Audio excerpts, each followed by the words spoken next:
Hola, bienvenidos al podcast de Beck Advisors, donde compartimos información sobre noticias, eventos y análisis de lo que está pasando en el mundo de las finanzas, la economía, las inversiones y los mercados en general. Todas las semanas, un nuevo episodio con diferentes protagonistas de nuestro equipo o invitados especiales. En Beck Advisors, nuestro objetivo es acercar a nuestros clientes las alternativas más convenientes para lograr sus objetivos financieros.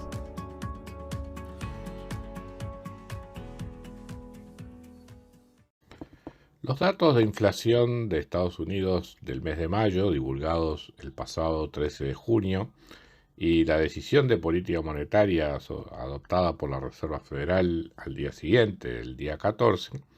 arrojan nueva luz sobre la situación macroeconómica de Estados Unidos y sobre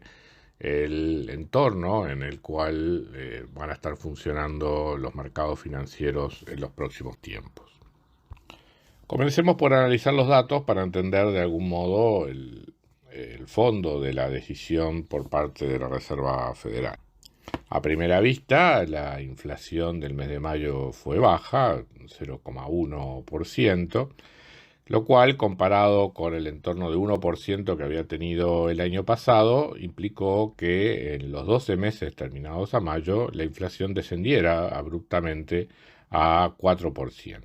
Es de señalar que, dado que también el año pasado, en junio, la inflación había superado el 1%, todo parece indicar que después de que se conozca la inflación de junio de 2023, vamos a andar con registros en 12 meses, quizás del orden del 3,4 o 3%, dependiendo de lo que pase, sobre todo con el precio de la energía durante este mes. Teniendo en cuenta que este indicador había llegado a niveles del orden del 8% durante el año pasado, este descenso a estos niveles podría dar una señal de victoria respecto del proceso inflacionario en Estados Unidos por parte de la Reserva Federal y alentar las expectativas de quienes esperan reducciones en la tasa de interés más tarde este año. Esa es, sin embargo, una lectura apresurada. La mayor explicación o el componente más importante en la caída de los índices inflacionarios en Estados Unidos viene por el lado de los precios de la energía que han venido cayendo de manera significativa durante estos últimos 12 meses. Justamente hace un año el precio del petróleo había alcanzado en el pasado reciente algunos de sus niveles más altos, y en los Estados Unidos el índice de precios de energía desde un año hacia acá ha caído casi un 12%. Por lo tanto, fue lo que ocurrió con estos precios lo que lo hizo subir la inflación rápidamente en Estados Unidos durante el primer semestre de 2022 y también lo que la hizo bajar durante el segundo semestre de ese mismo año. En cambio, cuando se mide la inflación excluyendo estos rubros más volátiles como alimentos y energía, lo que se encuentra es que la inflación prácticamente está estancada en el entorno de un 0,4% mensual. De hecho, el indicador que excluye la energía y alimentos creció 5,3% durante los últimos 12 meses y viene estando firme en ese mismo nivel desde hace ya bastante tiempo. O sea que, de algún modo, eso está en línea con lo que ha ocurrido con la economía norteamericana, que también se ha mantenido más o menos firme, o sea, si bien ha desacelerado su crecimiento y probablemente esté por debajo de su potencial, de todas maneras, observamos un mercado de trabajo vigoroso, con muy bajas tasas de desempleo, un gradual aumento de la tasa de actividad y permanentemente una situación donde los empleos disponibles superan la oferta de mano de obra. Por esa razón, proyectamos una caída en la tasa de inflación medida en 12 meses en Estados Unidos hasta un entorno del orden del 3,4% para el mes de junio, Pero a partir de ahí, una vez que se conozcan datos de julio, agosto, septiembre, o sea, vayamos entrando en el segundo semestre, ahí vamos a estar comparando con meses que en 2022 tuvieron registros cero o negativos, o cuando fueron positivos fueron muy bajos. Por lo tanto, con una inflación subyacente que se mantiene en torno del 0,4%, y dependiendo obviamente de lo que pase con los precios de energía y alimentos, pero a menos que estos sufran otra fuerte depresión, deberíamos comenzar a observar un nuevo aumento en la inflación en Estados Unidos hasta terminar el año 2023 entre 4,5% y 5%. Esa es la razón por la cual en la Reserva Federal no contemplan todavía una reducción en las tasas de interés en el horizonte inmediato. ¿Qué ha hecho la Reserva Federal en este contexto? Bueno, la decisión adoptada la semana pasada, tal cual lo esperado, fue mantener la tasa de interés o el objetivo de la tasa de interés interbancaria en el rango de 5,25%. En esta reunión, es además cuando corresponde la presentación de las proyecciones por parte de los distintos integrantes del Comité de Política Monetaria de la Reserva Federal, y lo que se conoce como el dot plot, o sea, el gráfico de puntos que indican las proyecciones de tasa de interés por parte de los miembros del Comité de Política Monetaria para 2023, 2024 y 2025, muestran que para este año 2023, al menos uno de los integrantes del Comité de Política Monetaria prevé la necesidad de subir la tasa a algo superior al 6%, mientras que hay otros dos que ubican una tasa de interés en torno al 5,75% para este año. La gran mayoría ubica la proyección de tasa de interés, o por lo menos una mayoría relativa, ubica la tasa de interés para este año en torno al 5,5%. O sea que en lo que respecta para este año, si uno piensa algo más de la mitad de los integrantes del Comité de Política Monetaria están pensando en por lo menos una suba más en la tasa de interés. Algunos llegan a pensar en 2 subas o incluso 3 para lo que queda de este año. Recordemos que desde que se inició este proceso de aumento de la inflación en Estados Unidos, las proyecciones de Beca apuntaban a un 6,25% de tasa terminal. En algunos ámbitos llamó la atención que la Reserva Federal, ante una situación donde prevé que eventualmente sigan subiendo las tasas de interés en 2023, haya hecho esta pausa en el mes de junio, en vez de seguirla subiendo desde ya. Aquí hay 2 elementos a considerar. Uno es que si uno mira el equivalente en subas de tasa de interés a lo que es el comportamiento de los agregados monetarios, una contracción fuerte en la cantidad de dinero, con sus consiguientes efectos eventualmente recesivos sobre la economía, se traduce justamente en una fuerte alza de la tasa de interés que eventualmente después empieza a bajar gradualmente, por más que uno mantenga la cantidad de dinero en ese nivel más restrictivo, pero sin bajarla aún más. O sea que estos aumentos graduales, pausados en la tasa de interés, tienen su correspondencia también con una desaceleración pausada, gradual, en la disponibilidad de las condiciones financieras crediticias de la economía. Una suba de tasa de interés muy fuerte lo que hace es justamente generar una contracción también muy aguda en las condiciones crediticias de la economía. Por lo tanto, en estas cosas el tiempo importa y por eso la Reserva Federal probablemente venga ahora a una situación donde en una reunión sí y en otra no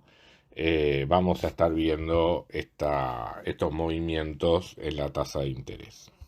La otra cuestión es la información disponible. No olvidemos que durante el mes de marzo Estados Unidos vivió una suerte de mini crisis en el sistema bancario que aparentemente solo afectó a algunas entidades. Ya en este momento se observan diversos factores de recuperación, como por ejemplo aumento de depósitos entre lo que son los bancos pequeños en Estados Unidos. Se ha reducido también, o se ha amortizado, mejor dicho, la línea de crédito que la Reserva Federal había puesto a disposición de las entidades bancarias para enfrentar problemas de liquidez, es decir, algunas instituciones que tomaron fuerte esa línea de crédito durante el mes de marzo, ahora ya la han ido reduciendo, todo lo cual indica que de algún modo la situación de liquidez del sistema bancario estadounidense está volviendo a la normalidad. Pero no es una normalidad total. El crédito, si bien se esperaba una fuerte contracción del crédito, eso no ha ocurrido, pero ciertamente en los meses de abril y mayo se observó una desaceleración respecto de lo que venía siendo el comportamiento del crédito en Estados Unidos durante el año 2022. El crédito bancario había estado creciendo a tasas anualizadas del 12% en el tercer trimestre de 2022, 9% en el cuarto trimestre, 5% en el primero, y en los meses de abril y mayo ese crecimiento se había desacelerado a 2,6 y 2,5% respectivamente. Los primeros datos del mes de junio, la primera semana de junio, sugieren cierto estancamiento en el nivel de crédito respecto de los niveles de fines de mayo. O sea que ese es un elemento que sin duda la Reserva Federal tiene que evaluar a los efectos de determinar cuál va a ser los próximos movimientos en la tasa de interés. Así que, en vista de este contexto, sin duda es prudente por parte de la Reserva Federal en este momento hacer la pausa y eventualmente ir hacia incrementos más moderados, cuyo resultado final, justamente entre otras cosas, va a depender de lo que ocurra con el crédito. De nuestra parte en Beca, justamente, estamos considerando reducir nuestra perspectiva de tasa máxima de interés si la expansión crediticia en el mes de junio termina por debajo del 3%, como todo parece indicar hasta este momento. De modo que con esta combinación de movimientos en la tasa de interés,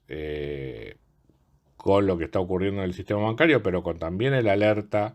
de que la inflación está lejos de estar reprimida en Estados Unidos, es que redondeamos un panorama donde las condiciones monetarias en Estados Unidos quizá no sean lo suficientemente restrictivas aún, se van a ir haciendo cada vez más restrictivas con el tiempo, lo cual va a ir teniendo efectos sobre el nivel de actividad,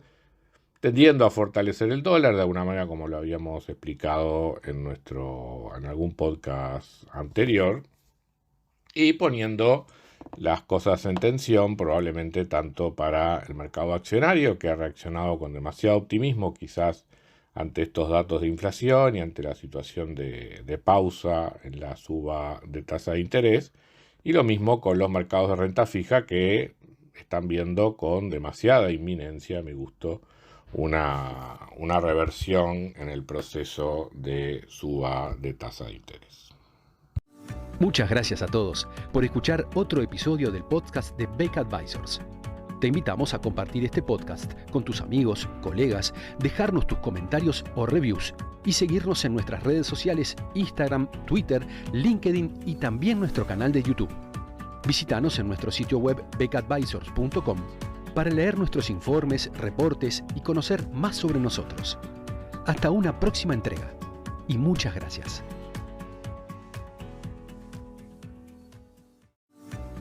Hola, bienvenidos al podcast de Beca Advisors, donde compartimos información sobre noticias, eventos y análisis de lo que está pasando en el mundo de las finanzas, la economía, las inversiones y los mercados en general. Todas las semanas, un nuevo episodio con diferentes protagonistas de nuestro equipo o invitados especiales. En Beca Advisors, nuestro objetivo es acercar a nuestros clientes las alternativas más convenientes para lograr sus objetivos financieros.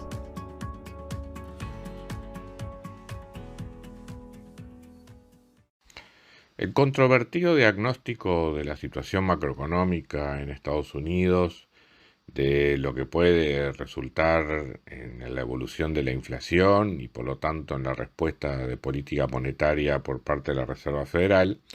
ha generado asimismo también controversias sobre el comportamiento de los mercados financieros,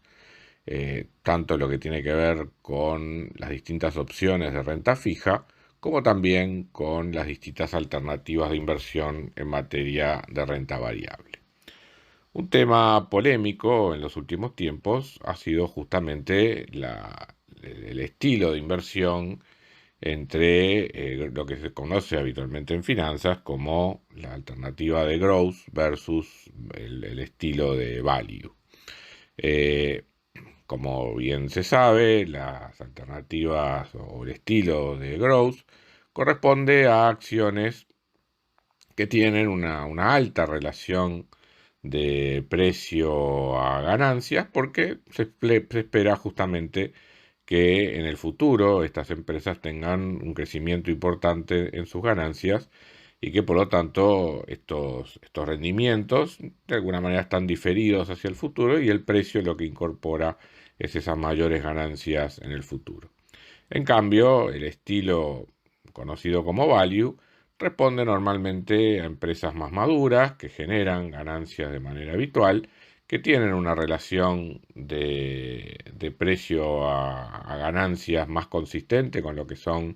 rendimientos habituales en otros tipos de activos, que por lo tanto no hay que esperar muchos años, digamos, para comenzar a ver el retorno de la inversión. Está claro, con esa diferenciación,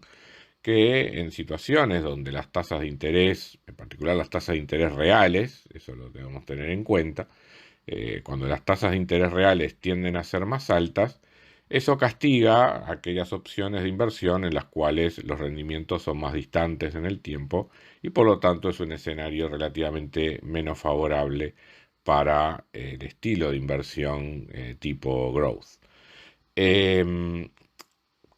Lo que ha ocurrido recientemente en estos últimos tiempos, donde la política monetaria en Estados Unidos ha hecho un giro drástico respecto al pasado, es justamente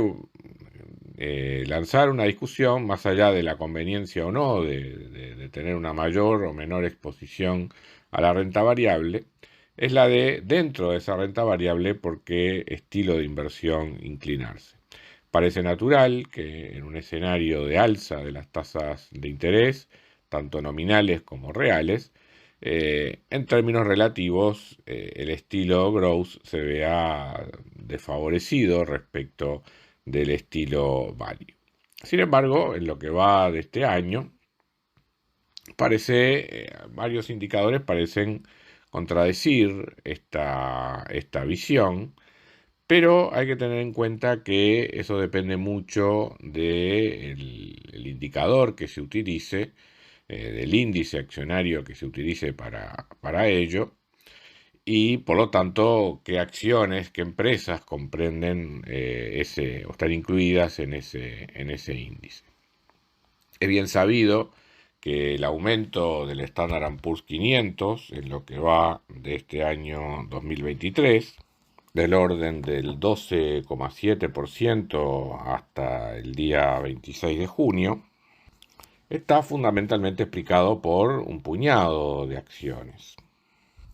Estas son precisamente las que se asocian más tradicionalmente a ese estilo de inversión llamado growth.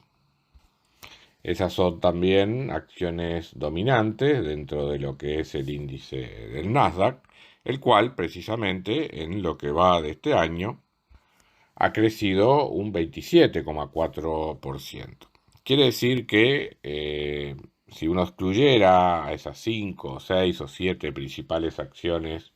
del S&P, que son las que han dominado el crecimiento en lo que va de este año, el resto del índice está mucho más estancado. De hecho, por ejemplo, el indicador más tradicional del desempeño del mercado accionario, que es el índice industrial Dow Jones, en lo que va del año lleva registrado apenas un crecimiento de 1,7%. O sea, este crecimiento del mercado en lo que va del año ha dejado de lado a lo que son las empresas industriales más tradicionales en la economía norteamericana. De todos modos, estas comparaciones se deben hacer con un poco de cautela, porque dependiendo del indicador utilizado o del tipo de portafolio diseñado a estos efectos, los resultados pueden ser un poco distintos. Si uno utiliza el ETF de iShares del S&P 500 Value, cuya sigla es el IVE, ese indicador, por ejemplo, es lo que va del año, ha venido mostrando un crecimiento del 9,1%, menor que su similar, el iShares S&P 500 Growth, cuya sigla es el IWW, que en lo que va del año va creciendo un 18,6%. O sea, es una comparación, repito, de 18 contra 9,1%. Pero si uno mira los últimos 12 meses, los retornos son del 14,1% para el índice de Growth y del 17,4% para el índice de Value. O sea que en ese horizonte de 12 meses ambos tienen un comportamiento mucho más similar. O sea que las diferencias entre Growth y Value se atenúan dependiendo del tipo de indicador. No son tan pronunciadas como es simplemente una comparación del Nasdaq con el índice del Dow Jones Industrial. Pero bueno, admitamos por el momento que en lo que va del año el estilo Growth lleva cierta ventaja respecto del estilo Value, compensando un poco lo que había ocurrido en años previos. Esto se debe en parte a una visión un tanto optimista del futuro de la política monetaria en Estados Unidos, que básicamente por parte de muchos analistas, incluso contrariamente a los anuncios de la Reserva Federal, ven cayendo la inflación pronunciadamente a lo largo de este año y el próximo, y por lo tanto un retorno a tasas de interés mucho más bajas en el futuro. Yo creo que esa visión eventualmente va a sufrir una decepción, no solo en lo que va de este año, sino en lo que queda de este año, sino además también en el próximo. Con lo cual, ese panorama, esa ventaja que ha sacado, la ventaja relativa que ha sacado el estilo Growth versus el estilo Value en este año, tiene buenas posibilidades de revertirse. No quiere eso, hay que tener cuidado, además de que eso se puede dar, además, en un contexto de un mercado bajista, con lo cual las estrategias de inversión en este contexto deben ser evaluadas cuidadosamente. Es probable que más que tener ganancias mayores, el estilo value que el estilo growth, lo que pueda haber eventualmente son, en algún retroceso del mercado, una pérdida menos pronunciada y no una mayor ganancia. Evidentemente igual hay alternativas de inversión que permiten sacar ventaja de ese comportamiento relativo. Sugerimos para aquellos inversores más interesados en este tipo de tema, buscar justamente alternativas de inversión, de estilo long short, que eventualmente puedan sacar ventaja de ese comportamiento relativo, aún en un mercado bajista. Pero bueno, eso es un poco lo que puede resultar de un comportamiento relativo entre ambos estilos de inversión, en un contexto donde el mercado creo que ha mirado con demasiado optimismo el futuro de la política monetaria, no solo a corto plazo, sino también en el largo plazo, donde si nos encontramos con tasas de crecimiento reales más altas que las hemos acostumbrado a ver durante la última década, puede implicar cambios sustanciales en las valuaciones esperadas por el mercado, especialmente para aquellas acciones cuyos retornos están muy distantes en el futuro. Muchas gracias a todos por escuchar otro episodio del podcast de Beck Advisors. Te invitamos a compartir este podcast con tus amigos, colegas, dejarnos tus comentarios o reviews y seguirnos en nuestras redes sociales Instagram, Twitter, LinkedIn y también nuestro canal de YouTube. Visítanos en nuestro sitio web beckadvisors.com para leer nuestros informes, reportes y conocer más sobre nosotros. Hasta una próxima entrega y muchas gracias.